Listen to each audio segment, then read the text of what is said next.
Connais-tu les secrets des mots arctique et antarctique ? Chut.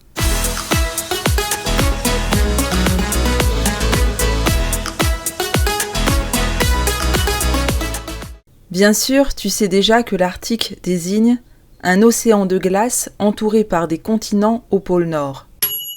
Tu sais aussi que l'Antarctique désigne à l'inverse un continent gelé ceinturé par un océan au pôle Sud. Oui, près de 20 000 km séparent l'Arctique et l'Antarctique.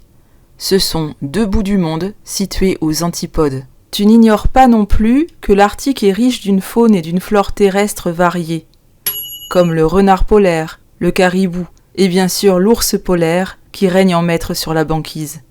Alors qu'à l'opposé, l'Antarctique n'a pas été colonisé par les mammifères, mais dispose d'une faune marine et d'une faune aviaire incroyable. Ses plages abondent en otaries, phoques, éléphants de mer, manchots. On y comptabilise également une quarantaine d'espèces d'oiseaux. Enfin, tu sais peut-être aussi qu'au pôle Nord vivent de nombreuses populations autochtones. Les Inuits, au nord de l'Amérique, les Samis, en Europe du Nord, ou encore les Yakoutes, aux confins de la Sibérie.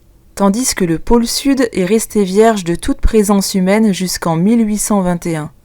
Aujourd'hui encore, le continent austral ne compte pas d'habitants permanents, mais des équipes scientifiques régulièrement renouvelées.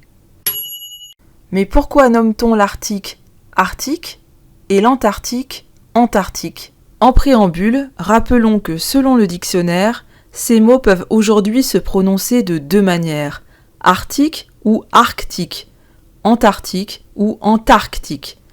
Pour ma part, je n'ai pas l'habitude de prononcer le C.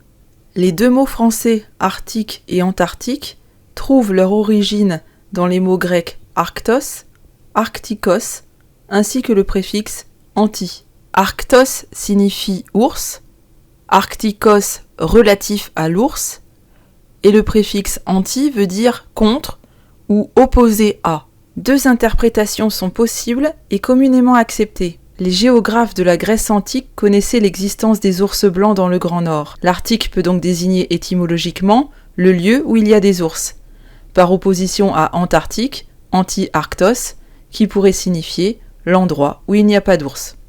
Autre hypothèse, les navigateurs de l'Antiquité prenaient la direction de la Grande Ourse et de la Petite Ourse pour se rendre en Arctique. Ces constellations brillent toujours au-dessus de l'horizon nord. Le nom Arctique aurait donc été donné à cause de la situation géographique de la Grande Ourse au voisinage du pôle Nord et de la Petite Ourse au pôle lui-même. Et par conséquent, Antarctique, anti-arctos, signifierait littéralement qui se trouve à l'opposé de la Grande Ourse et de la Petite Ourse, c'est-à-dire qui est au sud.